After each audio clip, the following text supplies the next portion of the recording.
Bab 2951. Identitas leluhur perintis yang sebenarnya. Bahkan jika tidak ada dasarnya, tipu muslihat token emas saja sudah cukup untuk membangkitkan keserakahan banyak orang. Omong-omong, Hasan Fan mencibir, matanya memancarkan warna yang kejam.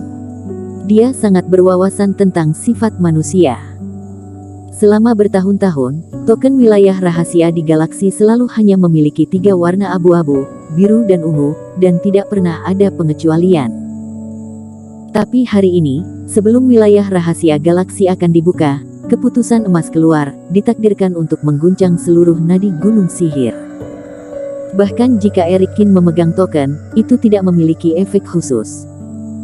Tetapi jika tidak pernah muncul, fitur ini pasti akan menarik banyak orang serakah dan mendominasi yang akan mengambil risiko. Semua orang adalah token ungu, dan hanya Anda yang memiliki token emas. Bermanfaat atau tidak, akan ada pejuang kebanggaan yang ingin merebutnya untuk melihatnya.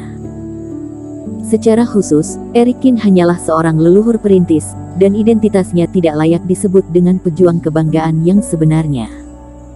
Hanya karena kamu tidak pantas mendapatkannya, mereka akan buru-buru melihatnya. Ketika berita itu menyebar, perjalanan anak ini ke wilayah harta karun akan penuh dengan darah dan hujan. Gyoker Fan berkata dengan penuh semangat. Pada akhirnya, jika seseorang membunuh orang ini, kamu akan mengambil kembali tatanan emas atas nama balas dendam, sehingga tidak ada yang bisa mengatakan apa-apa. Mengangguk sedikit, Hasan Fan terus mengajar dengan sungguh-sungguh. Jika pada akhirnya, Master Eric bertahan karena keberuntungan, tidak apa-apa. Kamu dapat menemukan cara untuk mendekatinya dan melihat apakah bisa berada di kapal yang sama dan memiliki hubungan yang baik dengan saudara perempuanmu. Mungkin itu akan berguna. Ayah, aku mengerti. Ini adalah bisnis yang aman dan terjamin. Aku akan pergi ke tetua klan untuk mengkonfirmasi tebakanmu. Mata Gyoker Fan berbinar dan dia akhirnya mengerti. Jika Eric Kin mati, maka dia akan memiliki kesempatan yang lebih baik untuk mendapatkan Vinola Su. Dan bahkan jika dia selamat, selama dia semakin dekat, dia akan memiliki lebih banyak kesempatan untuk menghubungi mereka. Harta dan keindahan dapat membunuh 2 burung dengan 1 batu. Rencana ayahku benar-benar sempurna. Menonton Gyoker Fan pergi, Hasan Fan pusing beberapa saat. Bahkan jika apa yang dia katakan sangat rinci, dia tidak tahu apakah anak bodoh itu mengerti, dan apa yang ada dalam pikirannya. Gyoker Fan, putra tertua, bodoh dan sombong, dan basis kultivasinya tidak buruk di bawah kecenderungan sumber daya keluarga, tetapi hanya lumayan. Dari 3 putra suci lainnya, yang mana bukan salah satu dari 5 pangeran besar, hanya Gyoker Fan yang merupakan putra sulung ke-6, atau dia yang mengaku. Belum lagi putra kedua, baik laki-laki maupun perempuan, biarkan dia putus asa sepenuhnya. Hanya putri bungsu Sarah Fan yang paling berbakat, tetapi sayangnya kepribadiannya tidak licik dan kejam, sebaliknya, dia terlihat seperti orang keluarga Han, sama sekali tidak seperti dia. Kapal harta karun, kapal harta karun. Dengan kata-kata di mulutnya, Hasan Fan meninggalkan ruang rahasia. Selang sehari, Eric Kin dan Vinola Su pun kembali ke sekte kebenaran. Melihat Nicholas Peng terbang dengan senyum di wajahnya, tetapi melihat sekeliling, seolah-olah dia sedang menyampaikan sesuatu, Eric Kin tahu apa yang dipikirkan orang ini, jadi dia sengaja mengabaikannya terlebih dahulu. Menelepon Tenno Zhang dan pejabat senior sekte kebenaran lainnya, dan Eric Kin terlebih dahulu memberitahu mereka bahwa dia akan pergi. Tinggal 1 bulan lagi menuju pembukaan wilayah rahasia di galaksi. Masih ada beberapa hari tersisa di jalan, jadi setelah sekitar setengah bulan, dirinya akan meninggalkan sekte. Dan jika semua berjalan lancar, setelah kembali ke Bintang Biru, masih banyak hal yang harus dilakukan, dan dia tidak akan kembali dalam waktu dekat. Jadi masalah ini, harus memberitahu Tenno Zhang dan yang lainnya. Leluhur perintis, yakinlah, aku akan melakukan yang terbaik untuk menjaga agar sekte tetap berjalan. Tenno Zhang mengangguk. Sekarang sekte kebenaran semuanya berjalan ke arah yang baik, dengan penambahan murid baru, juga mengisi celah yang tidak dimiliki oleh para kultivator terbawah di sekte tersebut.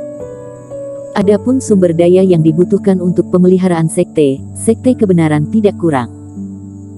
Meskipun wilayah yang diduduki sekte itu rata-rata, bahkan jika Eric Kin memperoleh 2 jalur biji roh sebelumnya, itu tidak cukup untuk mendukung begitu banyak ranah fase penilaian. Tapi Tenno Zhang dan lain-lain semuanya adalah praktisi kedokteran, dan ada puluhan praktisi obat yang sangat baik di ranah fase penilaian. Bisnis, sekte kebenaran tidak kekurangan sumber daya. Secara khusus, sebelum ketua asosiasi pergi, ia juga membuka jalur penjualan dari Gunung Sihir hingga dinasti Qin bahkan dinasti Xiao.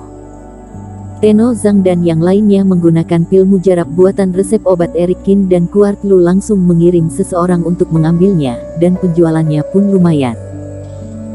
Dapat dikatakan bahwa meskipun sekte kebenaran telah terbentuk untuk waktu yang singkat, dalam hal kemampuan untuk mendapatkan koin roh, dirinya khawatir hanya 4 sekte besar yang dapat membandingkan, bahkan sekte pedang sangat kuat. Dirinya khawatir sulit untuk mencocokkan. Yah, begitu juga yang terbaik, dan jangan lupa tata letak di atas lautan tak berujung.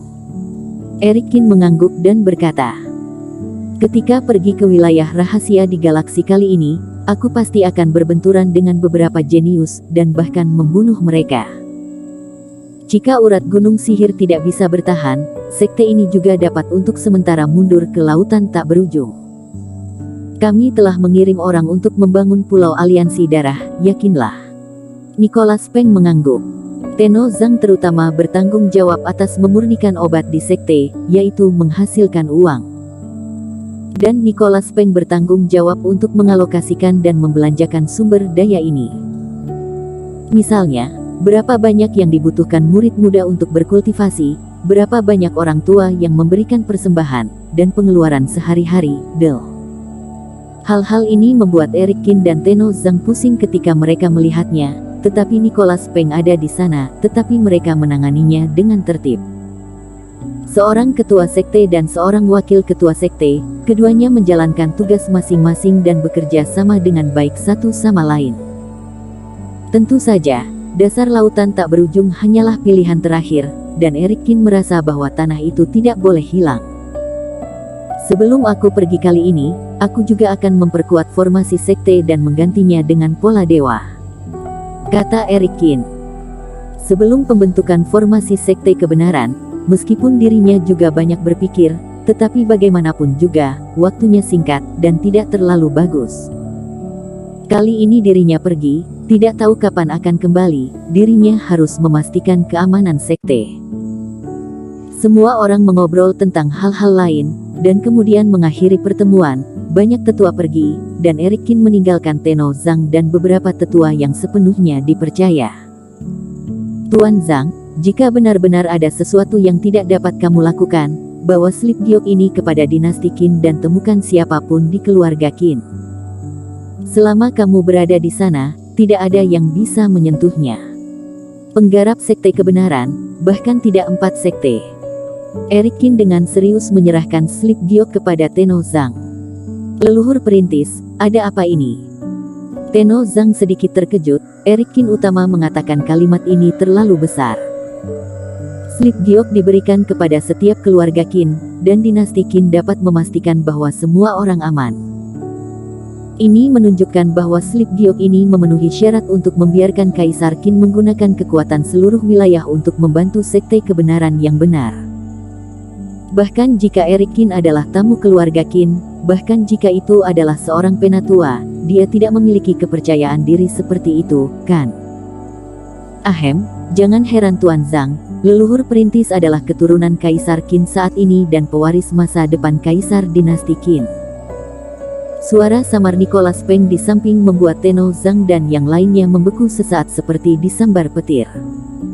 Leluhur perintis dia sebenarnya memiliki status seperti itu. Eric Kin, leluhur perintis sekte kebenaran, sebenarnya adalah salah satu dari 5 dinasti penerus Kaisar dinasti Qin. Meskipun mereka mengikuti sepanjang jalan, beberapa orang benar-benar tidak tahu berita itu. Tak heran jika Erik Qin begitu yakin bahwa penerusnya seperti Kaisar Qin berikutnya, yang memiliki posisi penting dalam dinasti. Bersambung.